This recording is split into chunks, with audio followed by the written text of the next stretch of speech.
After creating our repository interface with this @repository annotation and student service class with annotated with @service annotation, right?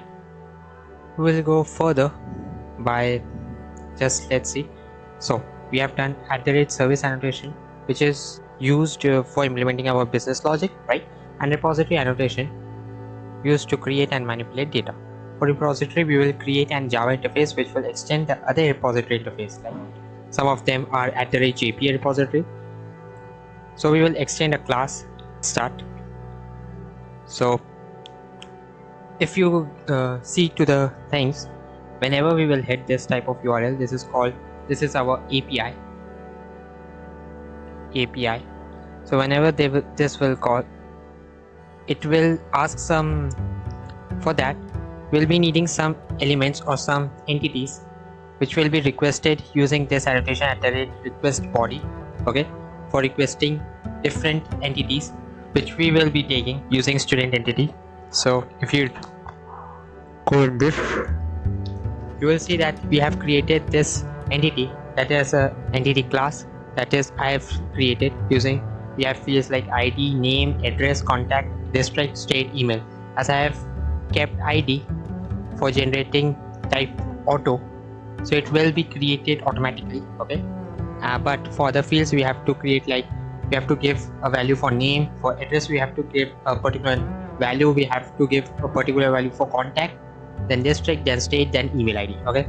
So in here in student controller, first we will go to our this interface will extend to another interface, that is like we have JPA repository.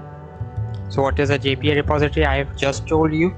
Here I will be needing the class name from where, for which the different you can say methods,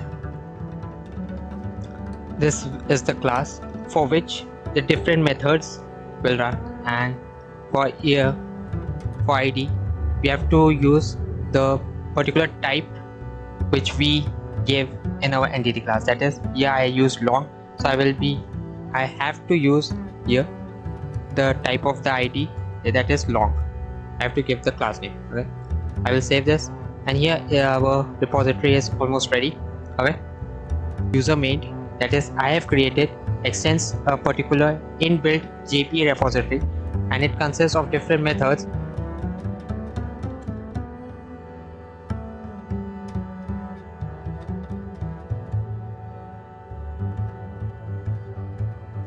Think like we will be calling the student repository,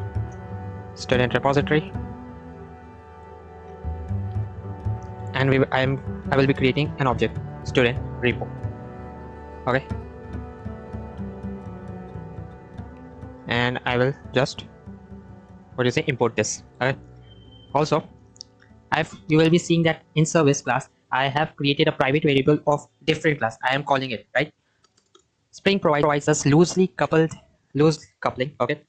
For loose coupling, that's why we have an annotation which will auto-wire it, like you can say this is the annotation auto-wired, okay. So what's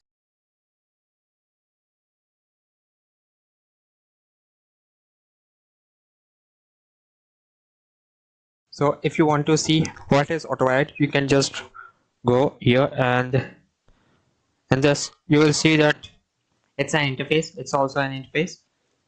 We will be calling a method using student repo in the service class. Let's first create a particular method, public.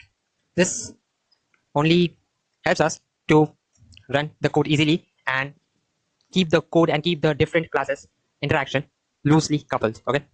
So it does not take much more time, and our work that could be done in just few seconds, being done using, you can say, I have told you, using dependency injection, using which different entities, different objects, I should say, can interact without any third-party interference, okay. A method of student service class needs something from student repository. So using this annotation or @autowired annotation, it will become easy for a particular method to take the properties or methods from student repo. You can say repository or you can say dependency injection. So I will be creating a method using of type student entity. Okay, and I will keep it,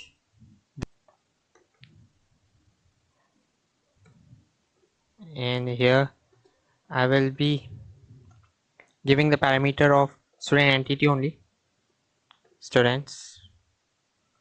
So this is our method, and as it's of type student entity, so we have to return a particular student that we created, that is students.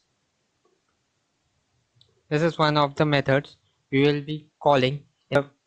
I told you that we will be saving that we will be using the methods from student repo also, student repository also. Okay, that's why I autowired it. So our method will become like it will return students, but it will also save our data in our database, that is in MySQL. Using what? Here I will write it. Like we'll give student repo, we will be calling student repo, and using this I will call a method that is save. So it will save our entity in our database. Okay, students. This line will all